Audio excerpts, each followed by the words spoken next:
Hello అండి, welcome back to our channel. ఈరోజు మనం చెప్పుకోబోయే స్టోరీ నీకోసం. దీని రచయిత పద్దు పద్మజ గారు.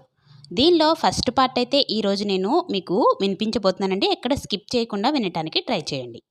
ఉదయాన్నే వెంకటేశ్వర స్వామి వారి స్తోత్రం పూర్తి చేసి దేవుడికి హారతిచ్చి, అత్తయ్య గారికి పతిదేవుడికి హారతిచ్చి తను హారతి తీసుకుని కిచెన్లోకి వెళ్తుంది.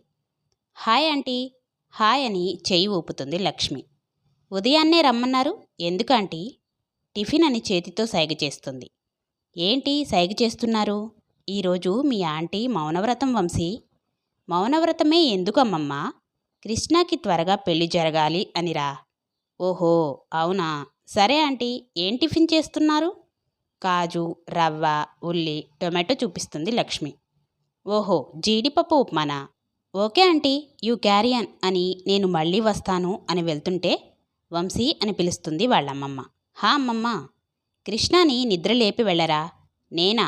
మేమైతే గంటసేపు లేపాలి, అదే నువ్వైతే 5 నిమిషాల్లో లేస్తుంది. సరే అమ్మమ్మ అని కృష్ణ రూమ్కి వెళ్తాడు. కృష్ణ ఫుల్గా రగ్గు కప్పుకొని ఉంటుంది.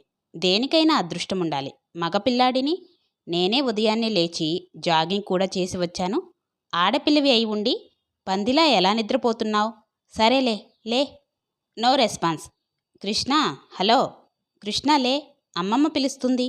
No response. ఏంటి ఇంత మొద్దు నిద్రపోతుంది అని దుప్పటి లాగుతాడు. బెడ్ మీద ఉన్న దిండ్లు చూసి షాక్ అయి అలానే నించుని ఉండిపోతాడు. అప్పుడే పక్కగా నవ్వు వినపడడంతో అటు చూస్తాడు. కృష్ణ తలస్నానం చేసి గ్రీన్ లంగా జాకెట్పై పింక్ ఓణి వేసుకుని తల తుడుచుకుంటూ ఎవరిని నిద్రలేపుతున్నావురా అని నవ్వుతూ ఉంటుంది. అంటే నువ్వు మేల్కొనే ఉన్నావా? మరి ముందే చెప్పొచ్చు కదా. నాన్నమ్మతో మాట్లాడుతూ ఉన్నప్పుడే నిన్ను చూశాన్రా. బయటికి వద్దామనుకున్నాను, కానీ ఎవరో నా రూంలోకి రాను అన్నారు. ఇప్పుడు ఎలా రారో చూద్దామని దాక్కున్నాను అని నవ్వుతూ ఉంటుంది. మర్చిపోయి వచ్చి బుక్ అయిపోయానే అని తలపై చేయి పెట్టుకొని ఫీల్ అవుతూ ఉంటాడు. అంతలా ఫీల్ కాకురా. ఒక ఆడపిల్ల రూంలోకి మరో ఆడపిల్ల వస్తే ఏం కాదులే. ఓసై, నన్నంత మాట అంటావా అని కొట్టడానికి వస్తాడు. కృష్ణ దొరకకుండా పరిగెడుతూ ఉంటుంది. వంశీ కృష్ణ చేతిని గట్టిగా పట్టుకొని నాకు సారీ చెప్పు అంటాడు. అప్పుడు కృష్ణ సారీ ఎవరికి వారు చెప్పాలి, అలా అడుక్కోకూడదు. అదిగో మళ్ళీ నోరు పారేసుకుంటున్నావు. ఇక నేనేం చేస్తానో నాకే తెలియదు. అబ్బా నీకంత సీన్ లేదులే కానీ తప్పుకో అని నెడుతుంది. వంశీ ఇంచి కూడా కదలడు. ఇప్పుడు నువ్వు సారీ చెప్తావా లేదా? చెప్పన్రా. ఎలా చెప్పవో నేను చూస్తాను అంటూ తన చేతిని గట్టిగా పట్టుకొని వదలమన్నా వదలడు. ఇంతలో కృష్ణ వాళ్ళ అమ్మ లక్ష్మి పిలుస్తుంది. అమ్మ పిలుస్తుంది వదులు అంటుంది. నువ్వు సారీ చెప్తే అప్పుడు వదులుతాను అంటాడు. ఇంకా లాభం లేదనుకొని ఇంక చేసేదేం లేక సారీ చెప్తుంది. గుడ్ గర్ల్, అలా దారికి రా అని కృష్ణకి దూరంగా జరిగి ఆంటీ పిలుస్తున్నారు త్వరగా రా అని చెప్పి వెళ్ళిపోతాడు. వంశీ హాల్లోకి వచ్చి అమ్మా నాన్న మీరెంతసేపు అయింది వచ్చి? కాసేపు అయింది లేరా, మరి పిలవలేదు? మీరిద్దరూ కొట్టుకోవడంలో బిజీగా ఉన్నారు కదా. పిలిచినా పలకరు అని పిలవలేదు. అప్పుడే కృష్ణ వస్తుంది. ఆంటీ అంకుల్ ఎప్పుడొచ్చారు? ప్రయాణం బాగా జరిగిందా? ఇప్పుడే వచ్చాము కృష్ణ. ప్రయాణం బాగానే జరిగింది తల్లి. సరే అన్నయ్య, టిఫిన్ చేస్తూ మాట్లాడుకోవచ్చు రండి అంటుంది లక్ష్మి. అందరూ కూర్చుని టిఫిన్ చేస్తూ ఉంటారు. కృష్ణ ఏంటి ఈరోజు అందంగా రెడీ అయ్యావు? మీ అబ్బాయిని పడేయాలి అని రెడీ అయ్యానా ఆంటీ? మరి పడ్డాడా? నాన్న, ఎంత అందంగా రెడీ అయినా ఒక అబ్బాయికి ఇంకో అబ్బాయి ఎలా పడతాడో చెప్పండి. వంశీ పాపన్రా అలా అనకు. రే, ఏదో ఒకరోజు నీ అంతటి నువ్వే కృష్ణ నువ్వంటే నాకు ఇష్టం అని చెప్తావు చూడు. అబ్బా కలలు కనకు. మీ ఇద్దరికీ పెళ్లి చేయాలి అని మేము అనుకుంటుంటే మీరేంటి బద్ధశత్రువుల్లా తయారవుతున్నారు? ఆంటీ, మీరందరూ కలిసి నా జీవితాన్ని నాశనం చేయాలి అనుకుంటున్నారు కదా. చూడమ్మమ్మ అని ఏడుపు మొహం పెడతాడు. వంశీ, నీ తరపున నేను మాట్లాడతాను కదా. చిన్నపిల్లాడిని చేసి ఏడిపించకండి. నానమ్మ, వీడు నీకు చిన్నపిల్లాడా? ఒకసారి నువ్వు కాలేజీకి రా, వీడు ఎలాంటి వేషాలు వేస్తాడో తెలుస్తుంది. అంతలా ఏం చేశాడు నా మనవడు? ఏం చేశాడా? నువ్వు జీన్సు టీషర్టు వేసుకొని వచ్చినా సొంగ కార్చుకుంటూ చూస్తాడు. మగపిల్లాన్ని పట్టుకొని వాడు అనకూడదు అని చెప్పానా కృష్ణ? అబ్బా వదిలే అమ్మా, నేను కాలేజీకి వెళ్ళి వస్తాను. ఆ డ్రెస్ మార్చుకొని వెళ్ళు, లేదంటే కుక్కలు వెంట పడతాయి. థ్యాంక్స్, బట్ నేను ఈ డ్రెస్తోనే కాలేజీకి వస్తాను. నేను ముందే చెప్తున్నా, ఈ డ్రెస్ అయితే నేను బైక్ ఎక్కించుకోను. ఆ మాటకి కృష్ణకి బాధ అనిపించి పర్లేదు, ఈరోజు నేనే ఎలాగో అలాగా వెళ్తాలే అని బయటికి వస్తుంది. హే కృష్ణ ఆగు. ఎందుకు? ఫస్ట్ డ్రెస్ మార్చుకోపో. నేను ఏ డ్రెస్ వేసుకుంటే నీకెందుకు? నేను 5 మినిట్స్ వెయిట్ చేస్తా. నువ్వు డ్రెస్ చేంజ్ చేసుకుంటే ఇద్దరం వెళ్దాం. నేను ఈ డ్రెస్తోనే కాలేజీకి వస్తాను. పోవే పో అని వంశీ బైక్ తీసుకొని కాలేజీకి వెళ్ళిపోతాడు. కృష్ణ అలానే నడుచుకుంటూ వస్తుంది. కానీ వంశీ వెళ్ళిపోయాడు అని బాధతో కన్నీళ్లు వస్తుంటే ఓణితో కళ్ళు తుడుచుకుంటూ నడుస్తుంటుంది. కొంచెం ముందుకు వెళ్ళేసరికి వంశీ బైక్ ఆపి ఫోన్ మాట్లాడుతూ ఉంటాడు. కృష్ణ వంశీని చూసి కూడా అతని వైపు చూడకుండా వెళ్తుంది. వంశీ బైక్ హార్న్ కొడతాడు. ఆగు అని. కృష్ణ ఆగకుండా వెళ్తుంది. అప్పుడే కృష్ణ క్లాస్మేట్ నవీన్ కృష్ణ ముందు బైక్ ఆపి, హాయ్ కృష్ణ, వావ్ ఈరోజు చాలా అందంగా ఉన్నావు తెలుసా? Thank you. ఏంటి నడుచుకుంటూ వస్తున్నావు? మీ ఎనిమితోనే కదా ఎప్పుడు వస్తావు. ఈరోజే ఏమైంది? ఏం లేదులే, నేను ముందు బయలుదేరాను. సరే నా బైక్ ఎక్కి వెళ్దాం. వద్దు, నేను నడుచుకుంటూ వస్తాను, నువ్వు వెళ్ళు. కృష్ణ ఒకసారి నీ చుట్టూ అందరూ నిన్నే చూస్తున్నారు చూడు. కృష్ణ చుట్టూ చూసి ఓకే వెళ్దాం పదా అని ఒక్క అడుగు ముందుకు వేయగానే వంశీ ఫాస్ట్గా వచ్చి బైక్ ఆపి కృష్ణ వైపు చూసి బైక్ ఎక్కు అని చెప్తాడు. కృష్ణ నేను ఎక్కను అని తల తిప్పుతుంది. అతి చేయకుండా వచ్చి బైక్ ఎక్కు. లేదు వంశీ, నవీన్ నన్ను వాళ్ళ ఇంటికి తీసుకువెళ్తాను అంటున్నాడు. వాళ్ళ ఇంట్లో వాళ్ళకి పరిచయం చేస్తాడంట. సో ఈ రోజుకి నవీన్తో వెళ్తాను, నువ్వు వెళ్ళిపో వంశీ. నీకు చెప్తే అర్థం కాదా అని హ్యాండ్ పైకి ఎత్తుతాడు. కృష్ణ సైలెంట్గా బైక్ ఎక్కుతుంది. కాలేజీకి వచ్చాక కృష్ణ వంశీతో అస్సలు మాట్లాడదు. వంశీకి కూడా కృష్ణపై కోపడ్డా అని బాధగా ఉంటుంది. సాయంత్రం కాలేజీ అయిపోయాక వంశీ కృష్ణ కోసం వెయిట్ చేస్తూ ఉంటాడు. అంతలో వంశీని చూసిన కృష్ణ ఫ్రెండు, వంశీ కృష్ణ వెళ్ళిపోయి చాలాసేపు అయిందిగా అని చెప్తుంది. ఏంటి వెళ్ళిపోయిందా? ఎప్పుడు వెళ్ళింది? ఎవరితో వెళ్ళింది? హెడేక్గా ఉందని చెప్పి వెళ్ళింది. అవునా, థ్యాంక్స్ అని చెప్పి ఫాస్ట్గా కృష్ణ ఇంటికి వెళ్తాడు. కృష్ణ డ్రెస్ చేంజ్ చేసుకొని టీవీ చూస్తూ ఉంటుంది. వంశీ ఊపిరి పీల్చుకొని వచ్చి కృష్ణ కూర్చున్న సోఫాలో కూర్చొని ఎంతసేపు అయింది వచ్చి? కృష్ణ సమాధానం చెప్పదు. కృష్ణ మాట్లాడు. కృష్ణ టీవీ చూస్తూ ఉంటుంది కానీ తన కళ్ళ వెంట నీళ్లు వస్తుంటే ఫేస్ పక్కకు పెట్టుకొని తుడుచుకుంటుంది. కృష్ణ ఏమైంది ఇప్పుడు? మనం ఫ్రెండ్సే కదా, నేను నిన్ను కోపడకూడదా చెప్పు? ఆ నవీన్ గాడు నిన్ను అదోలా చూస్తుంటే కోపం వచ్చి నీపై అరిచాను. ఒక మగాడిని ఇంకో మగాడు ఏదోలా చూస్తే మరొక మగాడికి కోపం ఎందుకొచ్చింది? నువ్వు నాకు మాత్రమే అబ్బాయివి, అందరి దృష్టిలో అమ్మాయివే. కృష్ణకి కోపం వచ్చి రిమోట్ని విసిరి సోఫాలో పెట్టి రూమ్లోకి వెళ్ళిపోతుంది. ఏరా మనవడా, ఈరోజు వచ్చిన దగ్గర నుంచి కృష్ణ ఏడుస్తూనే ఉంది, ఏమైందిరా? వచ్చినప్పటి నుంచి ఏడుస్తూనే ఉందా? సరే అమ్మమ్మ, తనని ఎలా నవ్వించాలో నాకు తెలుసుగా, ఇప్పుడే వస్తాను అని కృష్ణ రూమ్లోకి వెళ్తాడు. కృష్ణ ఏడుస్తూ ఉంటుంది. వంశీ కృష్ణ పక్కన కూర్చొని, సారీ కృష్ణ, నువ్వు ఇంత ఫీల్ అవుతావు అనుకోలేదు, ప్లీజ్ సారీ. It's okay. నిజంగా కోపం పోయిందా? నీపై కోపట్టానికి నేనెవరు? అలా అనకే, నువ్వు నా ఫ్రెండ్వి, ఎనిమివి. సర్లే వెళ్ళు. ఒకసారి నవ్వరా ప్లీజ్. ఏంటో ఒక అబ్బాయి నవ్వడానికి ఇంకొక అబ్బాయి బ్రతిమిలాడుతున్నాడు. దెప్పకే ప్లీజ్ నవ్వు. హిహిహిహిహి. అమ్మో వద్దులే, దీనికన్నా కోపంలోనే బాగున్నావు కదా. బయలుదేరు. ఒకసారి నవ్వు, వెళ్ళిపోతాను ప్లీజ్.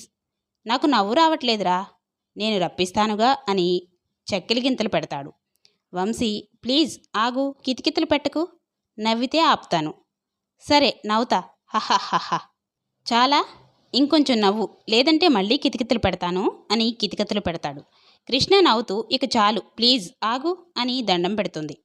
మా మంచి కృష్ణ అని 2 బొగ్గులు పట్టుకుని లాగి, పద బయట అమ్మమ్మ మన కోసం వెయిట్ చేస్తోంది. సరే పద అని ఇద్దరూ నవ్వుకుంటూ హాల్లోకి వస్తారు. వాళ్ళిద్దరినీ చూసిన బామ్మ, అబ్బా మీరిద్దరూ ఇలా ఉంటే చూడటానికి ఎంత బాగున్నారు, మీకు నాదిష్టే తగిలేలా ఉంది అని మొటికలు విరిచి, ఒరే మనవడా త్వరగా పప్పన్నం పెట్టరా, చూసి సంతోషంగా కన్నుమూస్తాను. చూడండి బామ్మ, మీరు పదే పదే అలా అనకండి, నాకు కృష్ణపై అలాంటి ఫీలింగ్ లేదు.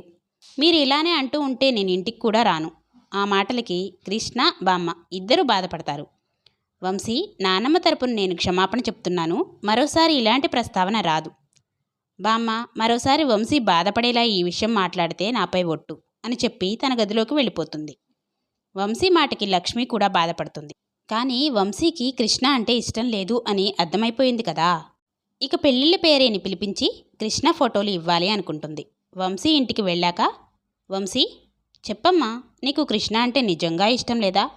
చెప్పే కదా అమ్మా, నాకు తను ఒక ఫ్రెండ్, అంతకు మించి మరే ఫీలింగ్ లేదు. ఇదే నీ నిర్ణయమా? అవునమ్మా. సరే వంశీ, నేను ఇబ్బంది పెట్టాను, సారీరా. అమ్మా, నువ్వు నాకు సారీ చెప్పడం ఏంటి? ఏం లేదులే వంశీ, నువ్వు వెళ్ళు. సరే అమ్మా అని రూంలోకి వెళ్తాడు. ఆ రోజు అలా గడిచిపోతుంది. మరుసటి రోజు వంశీ కృష్ణ ఇంటికి వెళ్తాడు. అక్కడ పెళ్ళిళ్ళ పేరేతో మాట్లాడుతూ ఉంటారు కృష్ణ తల్లిదండ్రులు. అప్పుడు వంశీ, అమ్మమ్మ, ఎవరైనా కృష్ణకి పెళ్లి చేయాలనుకుంటున్నాం కదరా, అయితే మంచి సంబంధం చూడమని పెళ్ళిళ్ళ పేరేని పిలిపించాం. అవునా, సరే. కృష్ణ రెడీ అయిందా? టిఫిన్ చేస్తుంది. ఎందుకు వంశీ? అదే కాలేజీకి వెళ్ళాలి కదా. అయ్యో, నీకు చెప్పలేదు కదా. ఈ రోజు నుంచి కృష్ణను వాళ్ళ నాన్న కాలేజీకి తీసుకువెళ్తాడు. కానీ అలా ఎందుకు అమ్మమ్మ? నిన్నటి వరకు వేరు, ఈ రోజు నుంచి వేరు. ఏమనుకోకు వంశీ, తను వాళ్ళ నాన్నతో వస్తుంది. ఆ మాటకి వంశీ కూడా బాధగా అనిపిస్తుంది. సరే బాయ్ అమ్మమ్మ అని చెప్పి వెళ్ళిపోతాడు.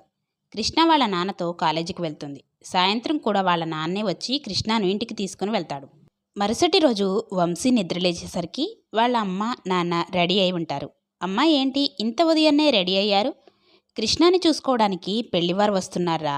పెళ్లివారా? అవును. అబ్బాయికి మన కృష్ణ బాగా తెలుసట. కృష్ణని ప్రేమిస్తున్నాడంట. అతను నీకు తెలుసు అని కృష్ణ చెప్పిందే. నాకు తెలుసా? ఎవరతను? ఏదో పేరు చెప్పింది, గుర్తులేదు. వాళ్ళెప్పుడు వస్తున్నారు? 8 గంటలకు వస్తున్నారు. సరే, టిఫిన్ రెడీ చేసి హాట్ బాక్స్లో పెట్టాను, తినేసి వెళ్ళు. బాయ్ వంశీ అని చెప్పి కృష్ణ వాళ్ళ ఇంటికి వస్తారు. వంశీకి కాలేజీకి వెళ్ళాలి అనిపించదు. టిఫిన్ కూడా తినకుండా టీవీ చూస్తూ వాళ్ళ అమ్మ కృష్ణను చూడటానికి వస్తున్న అబ్బాయి తనకి తెలుసు అని చెప్పిన మాట గుర్తుకు వస్తాయి. నాకు తెలిసిన అబ్బాయి కృష్ణను లవ్ చేస్తున్న అబ్బాయి ఎవరు? వెళ్ళి చూస్తే తెలుస్తుందిగా అని ఫ్రెష్ అయ్యి కృష్ణ ఇంటికి వెళ్తాడు. కృష్ణ లైట్ ఎల్లో శారీకి రెడ్ బ్లౌజ్ వేసుకుని, మోడల్ జడ వేసుకుని, తల వంచుకుని, చేతికి ఉన్న గాజులు అటూ ఇటూ అనుకుంటూ ఉంటుంది. వంశీకి అబ్బాయి ఫేస్ కనపడదు. ఎలా చూడాలి అనుకుంటూ అమ్మని పిలిస్తే అనుకుని అమ్మ అని పిలుస్తాడు వంశీ. తల్లితో పాటు అందరూ వంశీ వైపు చూస్తారు. అబ్బాయి ఫేస్ చూసి తనకి తెలియకుండానే నవీన్ అని అంటాడు. హాయ్ వంశీ. హాయ్ నవీన్, అక్కడే ఉన్నావు? రా వంశీ అని నవీన్ అనగానే వంశీ వస్తున్నా అని వచ్చి కుర్చీలో కూర్చుంటాడు. వంశీ కృష్ణానే చూస్తూ ఉంటాడు. కానీ కృష్ణ వంశీ వైపు అస్సలు చూడదు. నవీను కృష్ణతో ఒంటరిగా మాట్లాడాలి అంటాడు. సరే అని చెప్పి ఇద్దరిని ఒక రూంలోకి పంపుతారు. వంశీ నవీన్ని తిట్టుకుంటూ బయటకు వస్తుంటే నవీన్ మాటలు వినపడి గోడ దగ్గరికి వెళ్ళి వాళ్ళ మాటలు వింటూ ఉంటాడు. కృష్ణ, నువ్వంటే నాకు పిచ్చి, తెలుసా? తెలియదు. ఇంకా అలా దూరంగా ఉంటావు? ఇలా రా కృష్ణ అని తన చేయి పట్టుకోగానే నవీన్, ప్లీజ్ వదులు అంటుంది కృష్ణ. కృష్ణ, ఒక ముద్దు పెట్టనివ్వు అనగానే నవీన్, అవన్నీ పెళ్ళయ్యాకే. ముద్దే కదా అడిగాను, ప్లీజ్ కృష్ణ అని తనని బలవంతం చేస్తాడు. వంశీ ఇదంతా చూసి తన చేతిని గోడకి గట్టిగా గుద్దుకుంటాడు. ఇక బయటికి వెళ్దామా ప్లీజ్ అంటుంది కృష్ణ. అంటే ఇక మనిద్దరికి పెళ్లి ఫిక్స్ చేస్తారు. ఇంకాసేపట్లో ఎంగేజ్మెంట్. అంటే నువ్విక నా సొంతం. నీకు నేను నచ్చానా కృష్ణ? నచ్చలేదు అని చెప్పు కృష్ణ అని అనుకుంటూ ఉంటాడు వంశీ. మా అమ్మ నాన్నల ఇష్టమే నా ఇష్టం నవీన్. ఓహో, అయితే మన పెళ్లి జరిగినట్లే యాహూ అని అరచి పద వెళ్దామని ఇద్దరు బయటకు వస్తారు. పెద్దవాళ్ళు మాట్లాడుకున్నాక అందరూ ఓకే అనుకొని ఈరోజే నిశ్చితార్థం చేసుకుందాం అని అనుకుంటారు. అందరూ సరే అంటారు. వంశీ వాళ్ళ అమ్మ మళ్ళీ వస్తాను అని ఇంటికి వస్తుంది. వంశీని, చేతికి ఏమైందిరా? ఏం లేదులే అమ్మా. నువ్వేంటి అప్పుడే వచ్చావు? అక్కడ అంతా అయిపోయిందా? లేదు, కాసేపట్లో ఎంగేజ్మెంట్. వాట్? ఎంగేజ్మెంట్ ఏంటి? అబ్బాయి ఫ్యామిలీకి కృష్ణ బాగా నచ్చిందట అని చెప్తూ ఉండగా వంశీకి ఫోన్ వస్తుంది. వంశీ ఫోన్ లిఫ్ట్ చేసి హలో. హలో వంశీ, కృష్ణ అని చిన్నగా అంటాడు. అవును నేనే, నీతో కొంచెం మాట్లాడాలి. ఇప్పుడా? అవును ఇప్పుడే. ఇప్పుడు మాట్లాడలేకపోతే ఇక మాట్లాడలేను. ప్లీజ్ ఒకసారి మా ఇంటి వెనుక ఉన్న గ్రౌండ్ దగ్గరికి వస్తావా? ఓకే. ఎప్పుడు? ఇప్పుడే వంశీ. నేను బ్యాక్ సైడ్ నుంచి ఇప్పుడే వచ్చాను. ఓకే వస్తున్నా అని ఫోన్ పెట్టేసి అమ్మ ఇప్పుడే వస్తాను అని కృష్ణ దగ్గరికి వెళ్తాడు. ఇద్దరూ కాసేపు సైలెంట్గా ఉంటారు. కాసేపట్లో ఎంగేజ్మెంట్ అంటగా? అవును, అందుకే నీతో మాట్లాడాలి అనుకున్నా. ఏం మాట్లాడాలి Krishna? Vamshi, I love you. What? Yes Vamshi, నువ్వంటే నాకు చాలా ఇష్టం. వంశీ బిగ్గరగా నవ్వుతాడు. ఏమైంది వంశీ? ఎప్పుడైనా నీ ఫేస్ని అద్దంలో చూసుకున్నావా? జిడ్డు ముఖం, కళ్ళజోడు, పెద్దమ్మలా ఆజాడ. నేను హీరోలా ఉంటే నువ్వు జీరోలా ఉంటావు. అలాంటి నీకు నేను ఎలా అనుకున్నావే? వంశీ ప్లీజ్ జోక్ చేయకు. నేను సీరియస్గా చెప్తున్నా. ఏదో ఫ్రెండ్వి కదా అని కొంచెం క్లోజ్గా ఉన్నాను తప్ప నీపై నాకు అలాంటి ఫీలింగ్ లేదు. కృష్ణ ఏడుస్తూ ఐఆమ్ సారీ వంశీ, ఇక్కడికి రమ్మని చెప్పి నిన్ను ఇబ్బంది పెట్టాను అని ఏడుస్తూ పరిగెత్తుకుంటూ వెళ్ళిపోతుంది. వంశీ కూడా ఇంటికి వెళ్ళిపోతాడు. కృష్ణ మీ ఇష్టం అని చెప్పడంతో నిశ్చితార్థం చేసుకుంటారు. కానీ పెళ్ళి కొంచెం గ్యాప్ తీసుకుంటారు. ఆ రోజంతా కృష్ణ ఏడుస్తూ ఉంటుంది. మరుసటి రోజు వంశీ కాలేజీకి వెళ్ళేటప్పుడు నవీన్ కృష్ణను బైక్పై ఎక్కించుకొని వెళ్ళడం చూస్తాడు. వెంటనే కృష్ణ వాళ్ళ ఇంట్లోకి వెళ్ళి, అమ్మమ్మ, కృష్ణ ఎక్కడికి వెళ్తుంది? తనకి కాబోయే భార్యని షికారుకి తీసుకొని వెళ్తున్నాడు మీ ఫ్రెండ్. అదే ఎక్కడికి? అది మాకేం తెలుసు, మేమెలా అడుగుతాం? అది సరే, నిన్న నిశ్చితార్థానికి నువ్వు రాలేదేంటి? అది చేతికి దెబ్బ తగిలిందని చూపిస్తాడు. అయ్యో, ఏంటి ఇంత పెద్ద దెబ్బ తగిలింది? ఒసే లక్ష్మి, వంశీకి చేతికి దెబ్బ తగిలింది, త్వరగా రా అని కేకలు పెడుతుంది. లక్ష్మి వచ్చి, ఏమైంది అత్తయ్య? వంశీ చేతికి ఎంత పెద్ద దెబ్బో చూడు. అయ్యో వంశీ, ఏంటి ఈ దెబ్బ? హాస్పిటల్కి వెళ్ళలేదా? చిన్న దెబ్బలే ఆంటీ. ఊరుకో వంశీ, చిన్న దెబ్బేంటి, నువ్వు కూర్చో అని వెళ్ళి వెన్న తీసుకువచ్చి వంశీ చేతికి రాస్తుంది. అలా రాయగానే కొంచెం చల్లగా అనిపించి అలా తలవాల్చి నిద్రపోతాడు. ఎప్పటికో మెలకు వచ్చి లేస్తాడు. ఎదురుగా కృష్ణ, నవీన్ ఉంటారు. వంశీ నిద్రలేవడంతో, వంశీ ఇప్పుడు చెయ్యి నొప్పి తగ్గిందా అని బామ్మ అడుగుతుంది. పర్లేదు బామ్మ, కృష్ణ వాళ్ళు వచ్చి ఎంతసేపు అయింది? ఇప్పుడే వచ్చారు. నీకు భోజనం తీసుకువస్తాను అని వెళ్ళి ప్లేట్లో భోజనం పెట్టుకుని వస్తుంది. తానే అన్నం నోట్లో పెడుతుంది. నవీన్ వంశీ దగ్గరికి వస్తాడు. బామ్మ, నేను వంశీతో కాసేపు మాట్లాడాలి అనగానే వెళ్ళిపోతుంది. వంశీని చూసి స్మైల్ ఇస్తాడు. నవీన్, ఏంటి వంశీ, చేతికి దెబ్బ తగిలిందా లేక నువ్వే చేసుకున్నావా? ఆ మాటకి వంశీ నవీన్ వైపు కోపంగా చూస్తాడు. రేయ్ వంశీ, నేను చెప్పేది బాగా గుర్తుపెట్టుకో. ఒకప్పుడు నాకు కృష్ణ విషయంలో వార్నింగ్ ఇచ్చావు, గుర్తుందా? తన చుట్టుపక్కల కూడా నన్ను రానివ్వను అని. గుర్తుందా? ఇప్పుడు నీకు నేను వార్నింగ్ ఇస్తున్నాను అనుకుంటావో లేక మరోలా అనుకుంటావో నీ ఇష్టం. కానీ కృష్ణను దక్కించుకొని మీ ఇద్దరి మధ్య ఉన్న స్నేహాన్ని శత్రుత్వం అయ్యేలా చేయకపోతే వంశీ చేయి పైకెత్తి ఆపు అన్నట్లు చూపిస్తాడు. రేయ్ నవీన్, నువ్వెంత ప్రయత్నించినా తను నేను శత్రువులు కాము. అనవసరంగా ఎక్కువగా ఆలోచించకు. నీ నిజస్వరూపం ఏంటో ఆంటీ వాళ్లకు తెలిసేలా చేసి కృష్ణను కాపాడుకోపోతే నా పేరు వంశీయే కాదు అని చెప్పి వెళ్ళిపోతాడు. అలా కొన్ని రోజులు గడుస్తూ ఉంటాయి. కృష్ణ వంశీల మధ్య పూర్తిగా మాటలు తగ్గిపోతాయి. ఎప్పుడన్నా ఎదురుపడితే ఒకరిని ఒకరు చూసుకోవడం తప్ప పలకరించుకోవడం లేదు. నవీన్ మాత్రం వంశీ ముందు కావాలనే కృష్ణను హగ్ చేసుకోవడం, కిస్ చేయడం లాంటివి చేస్తూ ఉంటాడు. వంశీ రోజు కాలేజీకి వెళ్తున్నాడు కానీ కృష్ణ కనిపించడం లేదు. అలా ఒక వారం రోజులు గడుస్తూ ఉన్నా కృష్ణ కనపడకపోవడంతో కృష్ణకు మెసేజ్ చేస్తాడు. కృష్ణ వేరే ఊరు వచ్చాను అని రిప్లై ఇస్తుంది. అప్పుడప్పుడు మెసేజ్ చేసేవాడు. కొన్ని రోజులు రిప్లై ఇస్తుంది కానీ ఆ తర్వాత రిప్లై ఇవ్వడం మానేస్తుంది. నెమ్మదిగా వంశీలో మార్పు వస్తుంది. ఎంతో చలాకీగా ఉండేవాడు ఇప్పుడు ఎవరితోనూ మాట్లాడడం లేదు. ఇంట్లో ఉన్న ఎవరితో మాట్లాడలేదు. తన గదిలో తలుపు వేసుకుని ఉంటున్నాడు. వంశీ పరిస్థితి చూసి వంశీ తల్లి చాలా బాధపడుతుంది. ఏమైందో తెలుసుకోవాలని వంశీ దగ్గరికి వెళ్తుంది. నాన్న వంశీ, అమ్మారా, ఏం చేస్తున్నావు నాన్న? నేనేం చేస్తా అమ్మా, ఖాళీగా ఉండడమేగా. ఏమైంది నాన్న నీకు? ఎందుకు ఇలా అయిపోతున్నావు? కడుపు నిండా తిని ఎన్ని రోజులైందిరా? ఏదో తినాలి అని 2 ముద్దలు తింటావు, చేయి కడిగేస్తున్నావు. అసలు నువ్వు ఎలా ఉన్నావో నీకు తెలుసా? ఏమైందో మాకు చెప్తేనే కదా మేము ఏదైనా చేయగలిగేది. అమ్మ, కృష్ణ గుర్తుకొస్తుంది. ఏంటి నాన్న నువ్వనేది? కృష్ణ గుర్తుకు రావడం ఏంటి? అమ్మ, కృష్ణ ఎక్కడుంది? తెలియదు నాన్న, ఊరు వెళ్ళింది అన్నారు. ఇక మేము ఏమీ అడగలేదు. ఎందుకు కృష్ణని అడుగుతున్నావు? అమ్మ, నేను తప్పు చేశాను. వంశీ, నువ్వు తప్పు చేయడం ఏంటి నాన్న? అవునమ్మా, కృష్ణ నన్ను ప్రేమిస్తుంది. వంశీ తల్లి షాక్ అయ్యి, కృష్ణ నిన్ను ప్రేమిస్తుందా? మరి ఆ అబ్బాయితో పెళ్లికి సరే అని ఎందుకంది? తను తన పెళ్లి చూపులు రోజే తన మనసులో మాట చెప్పింది. కానీ నేను తనని చాలా అవమానించానమ్మా. పాపం, తను ఏడుస్తూ వెళ్ళిపోయింది. అప్పటినుంచి మా మధ్య మాటలు లేవు. ఆ నవీన్ మంచోడు కాదు. వాడు నాపై ఉన్న పగతో కృష్ణను ప్రేమిస్తున్నట్లు నటిస్తున్నాడు. నా వల్ల కృష్ణ జీవితం నాశనం అవుతుందేమో అని భయంగా ఉంది. కృష్ణతో మాట్లాడాలి. చాలా రోజులైంది. ఒక్క మెసేజ్కి కూడా రిప్లై ఇవ్వడం లేదు. కాల్ చేసినా లిఫ్ట్ చేయడం లేదు. తనతో ఒక్కసారి మాట్లాడాలి. నవీన్ గురించి తనకు చెప్పాలి. కానీ తను నాకు ఆ ఛాన్స్ ఇవ్వడం లేదు. బాధపడకు వంశీ, నాకు కృష్ణ ఫోన్ తీస్తుంది అని అనిపిస్తుంది. మరోసారి కాల్ చేసి చూడు అని చెప్పి వెళ్ళిపోతుంది. సో ఫ్రెండ్స్, ఈరోజు పార్ట్ అయితే ఇక్కడితో ఎండ్ అవుతుంది. నెక్స్ట్ పార్ట్ కోసం వేచి చూస్తారని ఆశిస్తున్నాను. ఈ స్టోరీ నచ్చినట్లయితే లైక్ ఇచ్చి మీ ఫ్రెండ్స్, మీ రిలేటివ్స్కి షేర్ చేయండి. నా ఛానల్ని ఫస్ట్ టైం చూస్తూ ఉంటే సబ్స్క్రైబ్ చేసుకొని సపోర్ట్ చేస్తారని ఆశిస్తున్నాను. Okay bye.